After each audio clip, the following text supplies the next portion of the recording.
Nous sommes le 24 octobre 2024. Chers peuples d'Afrique, recevez nos salutations comme d'habitude. Aujourd'hui, nous avons jugé nécessaire de parler réellement de ce qui se passe ou de ce qui s'est passé entre le Mali, l'Algérie, la France, l'oncle Sam, c'est-à-dire les États-Unis. Oui, il est temps vraiment de faire certaines révélations. Nous avons été chercher des informations et nous en avons eu. Nous avons discuté avec d'anciens dignitaires. Nous avons creusé de gauche à droite et nous comprenons maintenant, tout est très clair. C'était déjà clair, mais tout est encore très clair, comme l'eau de roche. Tout ce qui se passe au nord du Mali, c'est dû à un problème d'hydrocarbures. Ça, on l'a déjà dit plusieurs fois. Mais précisément, nous avons suivi l'article d'un journaliste, Karim Siraj, mais bien avant lui. Nous avons eu accès à d'autres rapports. Hormis cela, nous avons discuté avec d'anciens dignitaires qui sont restés à l'ombre au Mali. Tout tourne autour du bloc 20 des bassins de Taoudéni. Tout est parti d'un permis de recherche accordé à la société algérienne Sonatrach. Ça, c'est en 2007. Le permis devait durer 4 ans. Mais avant 2007, nous ne savons pas. Pourquoi c'est à l'Algérie qu'on a accordé, on a donné ces permis? Nous ne savons pas. Ce que nous retenons, en tout cas en 2006, il y a eu une attaque, voire des attaques, dirigées par Ibrahim Agbahanga et puis Alassane Fagaga. Ces deux attaques de 2006 ont conduit à un accord. C'était un accord d'Alger avant ces derniers. Et à la sortie de cet accord, quelques mois après, Alger a eu un permis, c'est-à-dire un droit de concession, rechercher des hydrocarbures au nord du Mali. Et ce permis, c'était sur une durée de 4 ans, de 2007 à 2011. Donc 2011, début 2012, Alger devait déposer son rapport, le compte rendu de la prospection de la zone. Il s'agit du bloc 20 des bassins de Taoudéni. D'après certaines indiscrétions, Alger aurait découvert d'immenses quantités. Oui, Sonatrach a découvert d'immenses quantités d'hydrocarbures qui équivaut actuellement aux hydrocarbures exploités par Alger. Donc à peu près même quantité. Et Alger était dépassé. Puisque à l'époque, les dignitaires, même à présent, beaucoup de militaires algériens travaillent étroitement avec des militaires français. Alger aurait trouvé un moyen, au lieu de remettre les rapports à l'État malien, ce qui n'a jamais été fait. Alger a préféré aller remettre les rapports à la junte française, qui, nous savons, en 2011, c'était dirigé par Nicolas Sarkozy. Qui est Nicolas Sarkozy? C'est celui qui a fait réintégrer la France dans le commandement intégré de l'OTAN. C'est une réalité. Qui est Nicolas Sarkozy? C'est celui qui était en tête d'une opération pour liquider Kadhafi. Parce que même ces plans, Kadhafi, oui, il y a eu beaucoup de raisons qui ont conduit à la fin tragique, à l'élimination physique de Kadhafi. Il y a sa vision de vouloir libérer l'Afrique, mais aussi à sa présence, un tel scénario n'aurait pas été possible. Donc, Sarkozy qui élimine Kadhafi, on montre ça, Sarkozy a les dossiers, allégé sur la quantité du carburant. Sarkozy remet ça à l'oncle Sam. Oui. C'est-à-dire Sarkozy remet ça directement à ses grands boss. Et quand ils ont eu les dossiers en main, ils ont compris, et la France, et les États-Unis, et l'Algérie, Ils ont compris qu'est-ce qu'il faudrait faire du Nord Mali avec toutes ses réserves.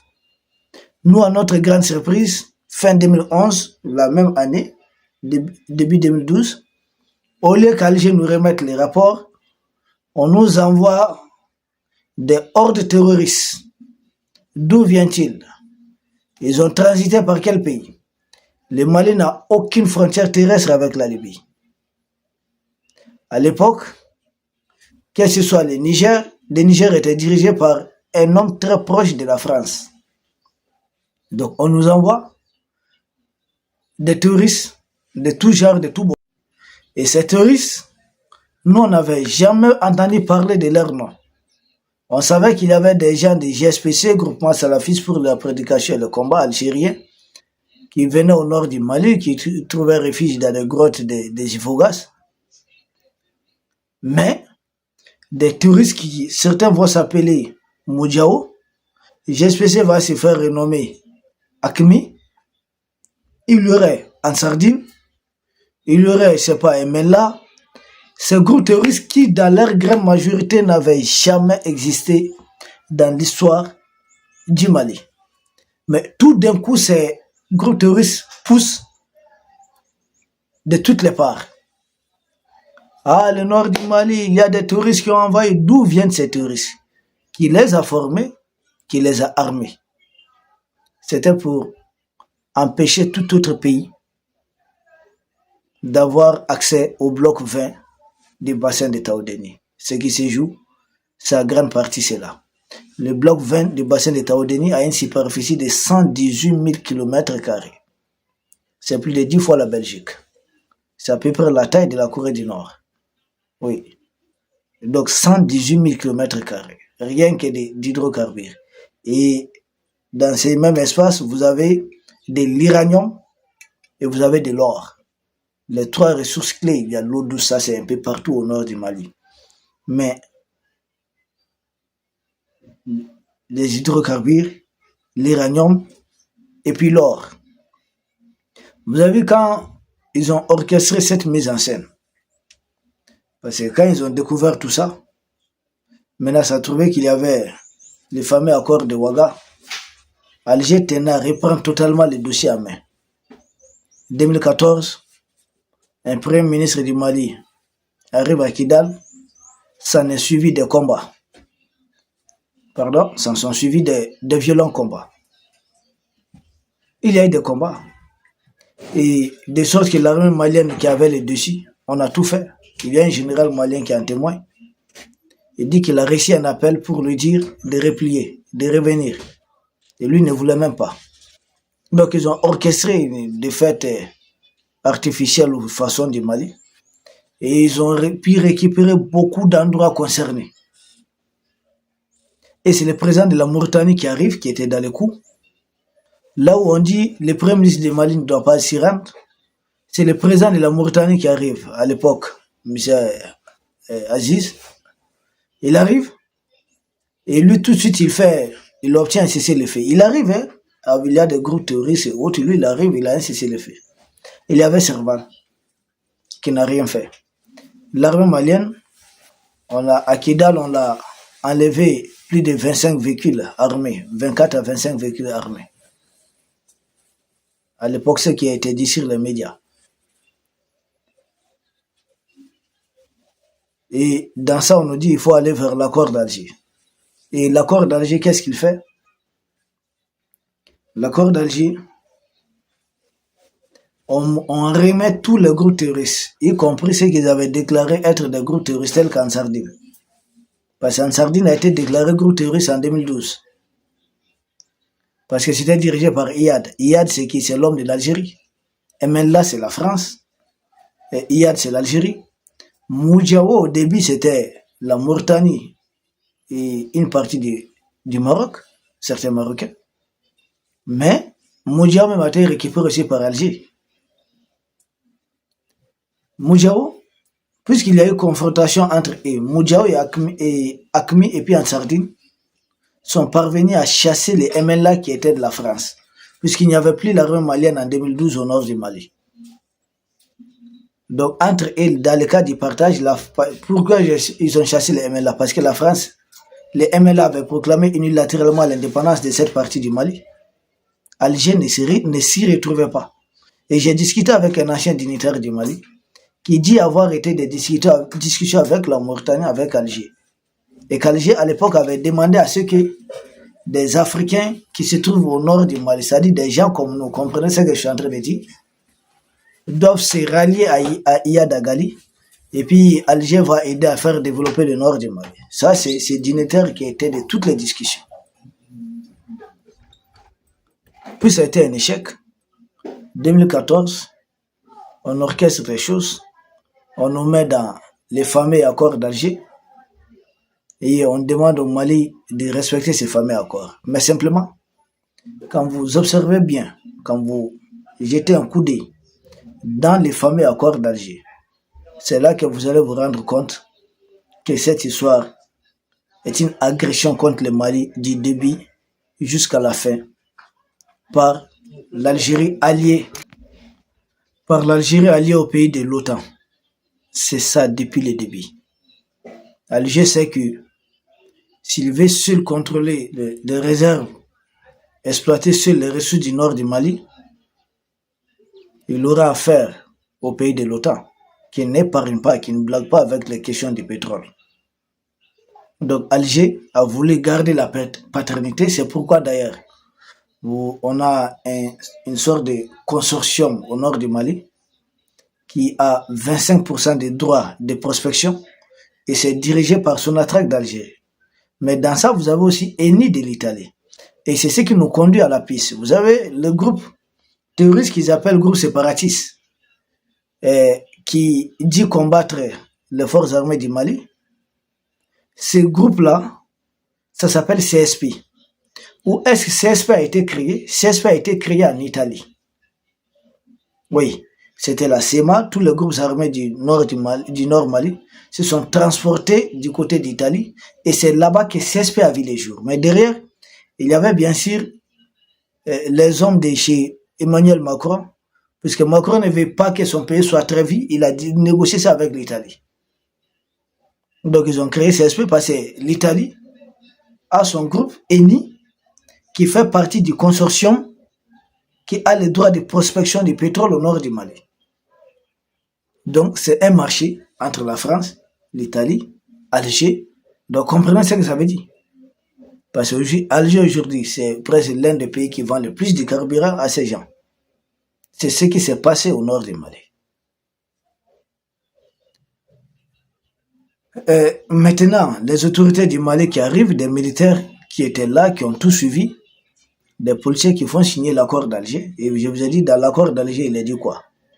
Il a dit que chacune des régions du nord du Mali peut élire au suffrage universel le président d'une assemblée régionale. Oui, le président d'une assemblée régionale. Et qu'ils ont le pouvoir de changer les noms de ces régions du nord, comprenez? Et qu'ils peuvent se mettre ensemble. C'est-à-dire, uniquement les régions du nord, les autres régions du Mali, c'est-à-dire les autres provinces ne sont pas concernées. Uniquement les provinces du nord. C'est-à-dire, c'est là-bas uniquement que le président de l'Assemblée régionale doit être élu au suffrage direct. Et qu'il aura le pouvoir d'attribuer des marchés à qui il veut, comme il veut.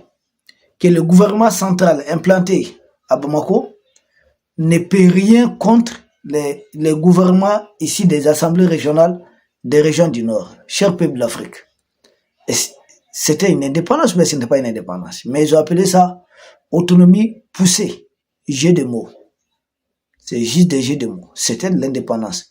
Et nous, tout ce que le Mali allait gagner, on allait dire simplement que tout ça fait partie de la République du Mali. Mais le président, le gouvernement central n'avait aucun moyen de pression sur ces régions. Et qui avait les moyens d'avoir leur propre armée aussi. Tout ça, c'est dans les fameux accords d'Alger. C'était une façon de donner l'indépendance totalement à toutes les régions du nord du pays.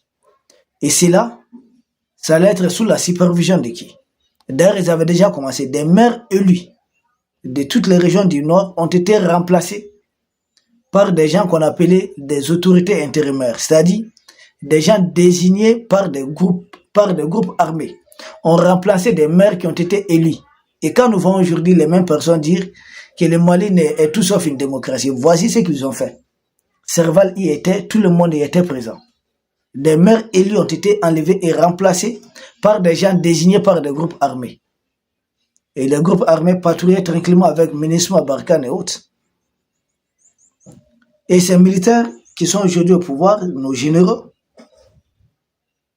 qui ont tout suivi, qui ont suivi les films, qui ont été très patients, quand ils ont décidé de mettre fin à cette tragédie, ceux qui avaient déjà le marché du pétrole ont commencé à crier. C'est pourquoi vous voyez le communiqué d'Alger.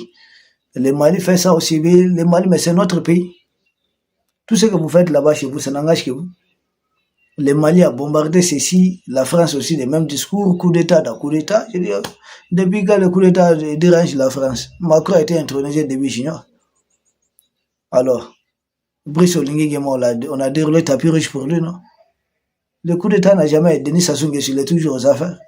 Il a fait comme le coup d'État, 3 coups d'État. Arrêtez de jouer avec les gens. Bon, on est dans ça. Donc, les actuelles autorités sont arrivées. Puisque c'est des stratèges. Ah, c'est des stratèges. Ils ont été très patients. Ils ont fait semblant d'aller dans le sens de l'accord d'Alger. Jusqu'à tirer bien l'armée malienne. Quand ils ont atteint leurs objectifs, c'est là qu'ils ont dit, bon, maintenant, on n'est plus dans ces fameux accords, qui en réalité, c'est un accord de division du Mali. Et ils ont décidé de se retirer, parce que les fameux groupes armés, manipulés par Alger, étaient les premiers à se retirer. Oui, les fameux groupes armés étaient les premiers à se retirer de l'accord. Ils sont retirés de l'accord, ils ont suspendu, ils ont commencé à attaquer, ils se sont alliés aux autres là qu'on avait laissés de côté, qu'on faisait passer pour des terroristes. Ils ont tous formé un bloc. Aujourd'hui, ils se battent tous ensemble, non? Les fameux CSP, fameux État islamique, fameux Al-Qaïda, fameux MAA, tous ces mondes-là, c'est ensemble. Longtemps, on nous avait menti. Ah non, il y a des groupes rebelles séparatistes qui sont modérés. Les autres, là, il faut les combattre. Simplement, on n'a jamais vu les fameux groupes rebelles séparatistes sauter sur des mines posées par les plus radicaux. On n'avait jamais vu des fameux groupes séparatistes modérés se battre contre les fameux radicaux. Ils sont tous les mêmes en fait. C'était une diversion. Et l'armée malienne a très bien compris. Et en se retirant de l'accord d'Alger, qu'est-ce que les actuels du Mali, les actuelles autorités du Mali ont fait perdre à Alger? C'est le contrôle du bloc 20 des bassins de Taoudéni. Tout se joue autour du pétrole. Les gens se demandent, mais pourquoi ce sont les gens des Zelensky, on avait dit à l'époque déjà, c'était l'OTAN. Parce que depuis le début, Alger, comme je vous ai expliqué, était allié au pays de l'OTAN pour monter une telle opération. Et donc aujourd'hui, Alger, qui est dos au mur, est obligé de faire recours aux mêmes personnes. Vous voyez qu'ils commencent à donner même les drones aux terroristes, mais là, ils sont en train d'amener quelque chose de très grave, parce que même Alger ne sera pas à l'abri des attaques de drones. Parce que c'est des drones livrés en cachette. Un drone, c'est piloté par quelqu'un qu'on ne voit même pas. Même les bases étrangères tout autour là ne sont pas à l'abri. Est-ce que les drones là, ça va se limiter simplement au Mali? Je ne pense pas. Or, de tels drones, des drones kamikazes, on les lance à partir d'une rampe de lancement. Où se trouvent les rampes de lancement de ces drones contre le Mali? C'est à Alger. Pas plus, pas moins. Voici ce dans quoi nous sommes. Et il y a d'autres informations. Ça nous a pris, ça a été un travail. Nous avons été chercher des informations partout, auprès de ceux qui ont dirigé, en tout cas auprès d'anciens dignitaires et autres. C'est un travail fort de recherche qui a été fait. Mais tout est une question d'hydrocarbures. Vous avez vu quand ils ont occupé le nord du Mali, quand il y avait Barkhane et autres, ils étaient en train d'exploiter l'or du Mali. L'or exploité pendant 10 ans à peu près. Où se trouve cet or? Personne n'en sait. Alger, ses complices, personne n'en sait. Les Qatar et autres, tous ces pays sont impliqués. Oui, il y a beaucoup à dire. Nous vous reviendrons prochainement pour que la vidéo ne soit pas assez longue. Nous vous reviendrons avec d'autres détails. Voici au moins les grandes lignes de ce qui se joue au nord du Mali. Aujourd'hui, en déchirant l'accord d'Alger, le Mali s'est réapproprié et le Mali a les cartes à main. Voici pourquoi les autorités du Mali sont combattues. Et tout autour, vous avez des Africains qui, prétextant la démocratie, font aussi les jeux des mêmes maîtres colons, qui en réalité n'ont pas besoin des droits de l'homme ou bien des questions de démocratie. Le développement de l'Afrique, c'est leur dernier souci. Chers peuple d'Afrique, merci beaucoup. Et nous vous reviendrons alors très bientôt avec des détails. Merci.